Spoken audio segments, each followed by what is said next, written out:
Ah, balikuan na ito. Halos halos ito na yung ibabaw, ano. Konti na lang, nasa tuktok na kami. Kaya lang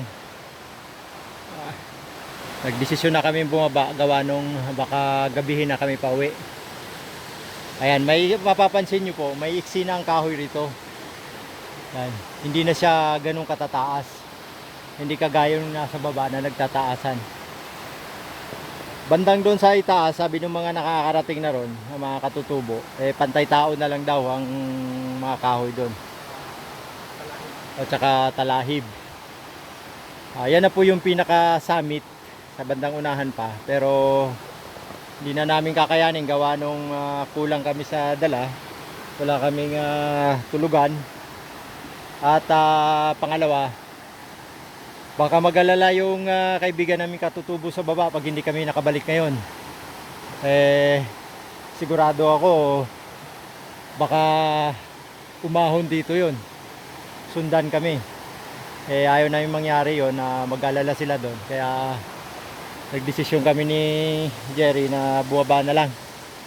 At sa susunod na lang kami muling aakyat para abutin yung kataas-taasan niya. Siguro kailangan kumpleto na kami sa gamit, may tulugan at lutuan. Ayan o, halos pa na kami, maliwanag na rito. Halos nasa itaas na kami. Ayan, maiksi na lang yung mga pader kung mapapansin nyo. Yan o, hanggang dyan na lang ang level, hanggang na lang. Hindi kagaya nung nasa baba kami, napakataas. At ang mga talon dito maliliit na rin. Ayan, may iksi na ang talon. Hindi kagaya nung sa baba na matataas. At palit na rin yung ilog, yung sapa. Palit na rin ang paliit.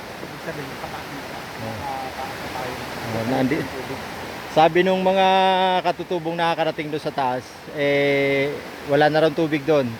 Pahina na ng pahina yung agos na yan at hanggang sa wala na. Ibig sabihin nun, nasa tuktok na. Yan sana ang gusto namin i-explore, pero hindi kasi namin na paghandaan. Biglaan yung pag-aahon namin dito gawa nung nag-aantay kami nung pinabili namin sa kaibigan namin. Umahon muna kami saglit. Pero gusto sana namin dito na matulog sa gitna ng kabundukan, kaya lang kulang kami sa gamit. Ang dala lang namin ay kapote. Kaya naman kahit na kapote lang dala namin, pero ang alalahanin kasi nung nasa baba mahirap, baka hindi sila makatulog. Kaya ayaw namin na mag-alala sila sa amin. At first time din namin umakyat dito ngayon lang. Kaya excited sana kami na marating yung pinakasummit talaga niya. At ma-explore namin kung ano yung mga nandoon. Yung marami kasing kwento kami narinig tungkol doon sa taas. Tungkol doon sa mga nakikita nila doon. Hapon ng dati ng Banoy, yung pinakamalaking ibon dito sa Pilipinas. Isa talaga sa target namin ay makita yung pinakamalaking ibon. Alam ko hindi yun nagmula sa Pilipinas, pero Banoy kung tawagin nila rito. May hapuan sila dyan na malaking parang kahoy, pero bato yun, na marami daw bungo doon sa kuan. Siguro bungo ng kuan yun, mga unggoy. Napakalaki daw no, na kaya daw dumagit no ng kalabaw, no? Oh. At nung mabaril daw yung kuan doon, hindi yata sinasadya, di ko alam kung paano nabaril.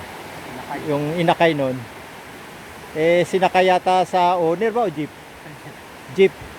Halos sayad yung mga nasa bubong siya ng jeep, na yung mga pakpak niya magkabila sayad sa lupa. At halos matabunan niya yung buong jeep. Ganun siya kalaki. Ayon sa aking research kunwari, hindi nagbula rito yung ibon na yun. Kumbaga naligaw na lang dito yun. Yun yung tinatawag nilang Banoy dito, Banoy. Pinas.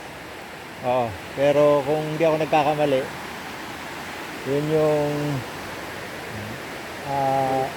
Volter. Volter, Condor. Parang ganun eh. Parang ganun na ibon.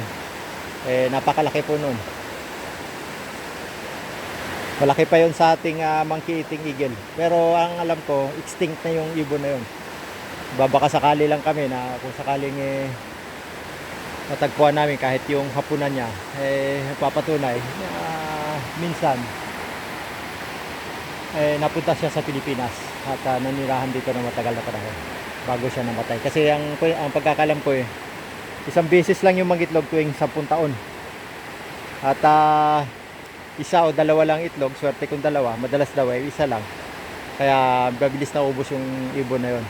At napakalaki doon. Yung mga katutubo ritong matatanda,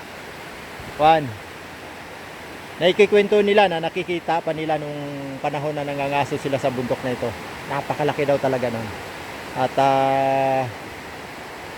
talagang kanilang mga kalabaw sa baba dinadagit nun pagka nagagalit sa kanila.